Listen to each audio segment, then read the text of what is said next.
नमस्कार दोस्तों, स्वागत है आपका आप सभी के चैनल ई पढ़ाई 24/7 में।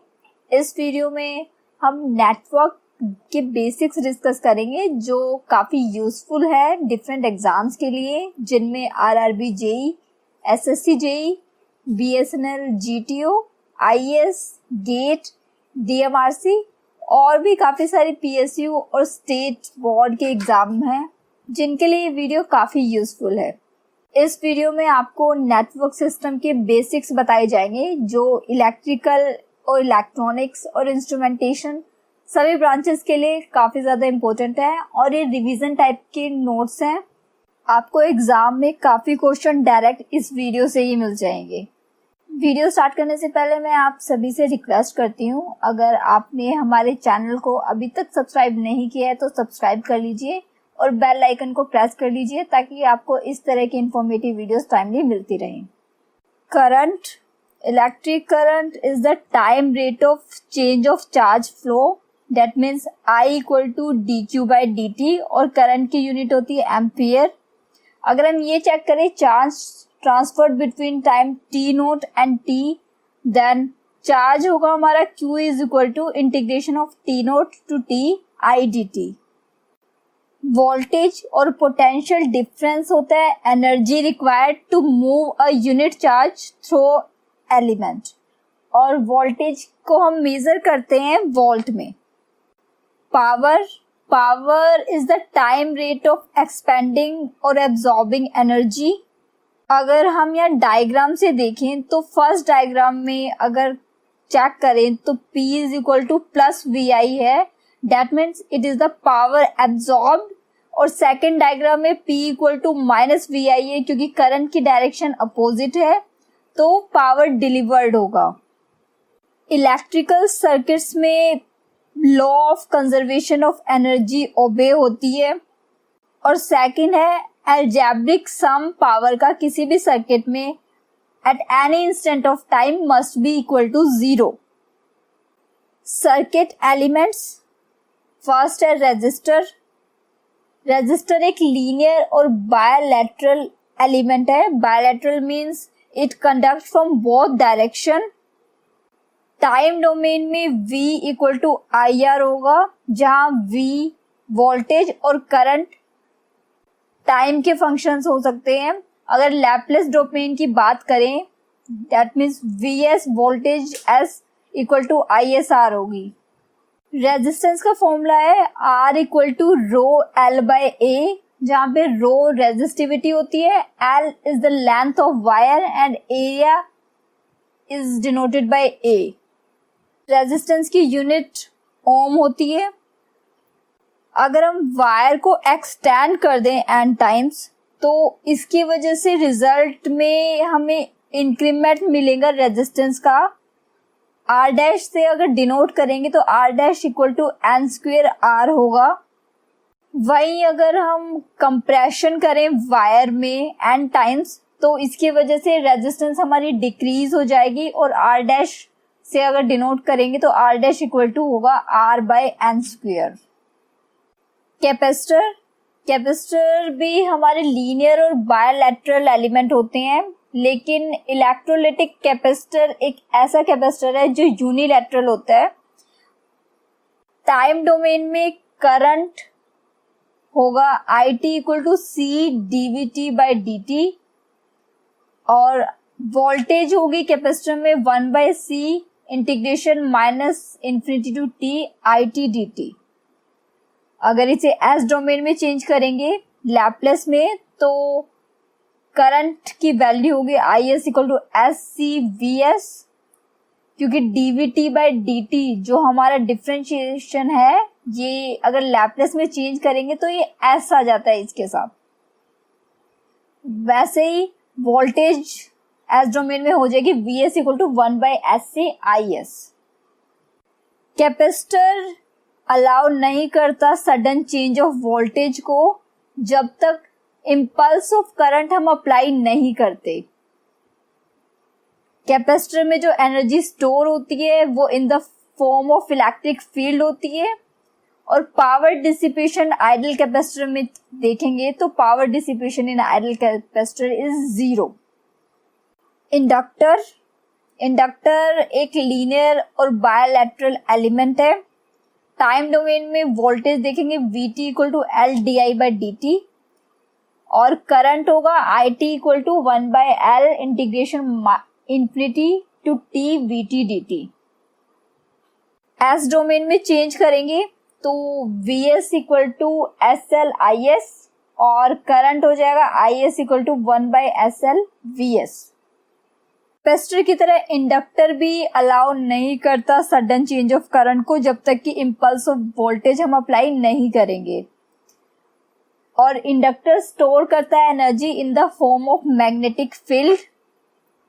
पावर डिसिपेशन एक आइडल इंडक्टर में 0 होती है। ट्रांसफॉर्मर को 4 टर्मिनल और 2 पोर्ट डिवाइस भी कहते हैं। यहाँ पर N1 number of turns in primary winding और N2 है number of turns in secondary winding. अगर N1 ग्रेटर देन N2 है होता है तो ये स्टेप डाउन ट्रांसफॉर्मर होता है। वहीं अगर सेकेंडरी वाइंडिंग की नंबर ऑफ टर्न्स ज्यादा होती हैं in comparison to primary winding, then ऐसे ट्रांसफॉर्मर को हम स्टेप अप ट्रांसफॉर्मर कहते हैं। और वोल्टेज और करंट में रिलेशन हम नंबर ऑफ टर्न्स से फाइंड आउट करते हैं। V1/V2 is equal to N1/N2 equal to I2/I1।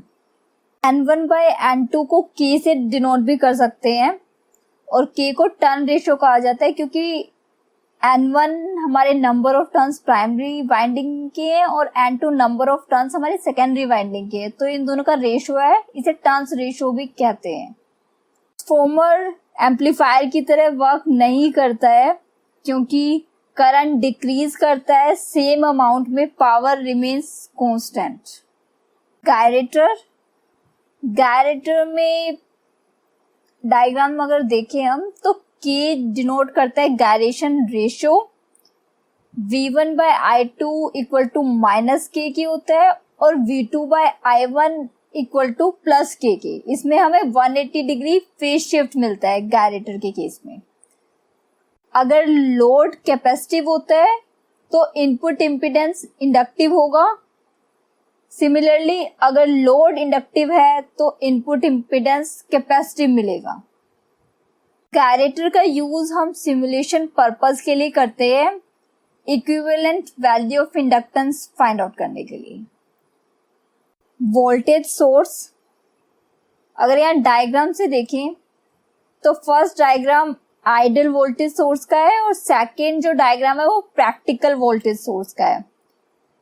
Practical voltage source में हमें स्मॉल इंटरनल रेजिस्टेंस की वजह से वोल्टेज ड्रॉप दिखाई देगा।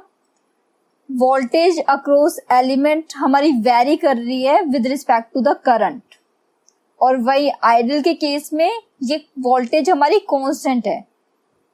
आइडियल वोल्ट मीटर के केस में इंटरनल रेजिस्टेंस की वैल्यू इंफिनिटी होती है।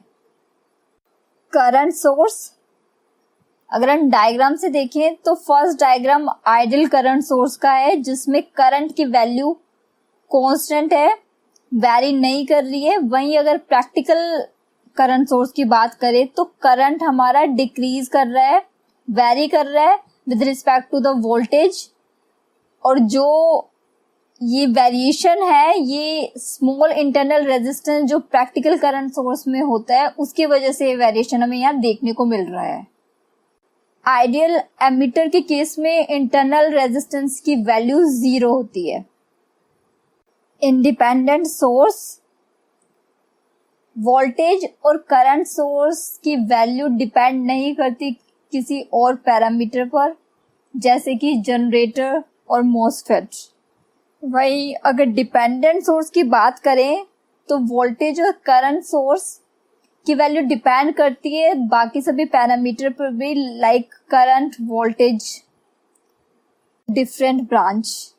न्यूमेरिकल्स में इंडिपेंडेंट और डिपेंडेंट सोर्स को हैंडल करने का वे ऑलमोस्ट सिमिलर ही रहता है, लेकिन कुछ एक्सेप्शन है जैसे कि थेवेनिन और नॉर्टन थ्योरम और सुपरपोजिशन थ्योरम। इन दोनों केसेस में हमारे सभी इंडिपेंडेंट वोल्टेज सोर्सेज को शॉर्ट सर्किट कर देते हैं और सभी इंडिपेंडेंट करंट सोर्सेज को ओपन सर्किट कर देते हैं, और जितने हमारे डिपेंडेंट वोल्टेज और करंट सोर्स है उनको नॉर्मली वैसे ही ट्रीट करते हैं जैसे नॉर्मल क्वेश्चंस में हम करेंगे। लम्प्ड नेटवर्क एक इस टाइप का नेटवर्क होता है जिसमें सभी नेटवर्क एलिमेंट्स को हम फिजिकली सेपरेट कर सकते हैं। डिस्ट्रीब्यूटेड नेटवर्क, इस नेटवर्क में हमारे पास जितने भी सर्किट एलिमेंट होते हैं जैसे रेजिस्टेंस, इंडक्टेंस, इन सब को हम फिजिकली सेपरेट नहीं कर सकते एनालिसिस पर्पस के लिए। एग्जाम्पल है ट्रांसमिशन लाइन। एक्टिव एलिमेंट ऐसा एलिमेंट होता है जो कैपेबल होता है एनर्जी डिलीवर करने के लिए इंडिपेंडेंटली। मेन एग्जाम्पल है इसके वोल्टेज सोर्स और current source.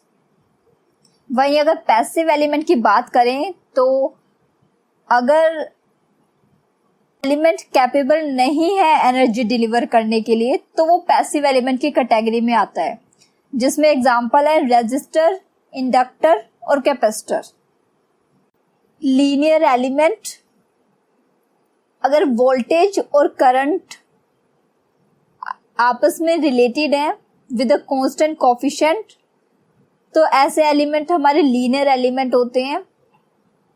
Non linear element वो एलिमेंट है जहां वोल्टेज और करंट आपस में रिलेटेड नहीं है कांस्टेंट कोफिशिएंट से।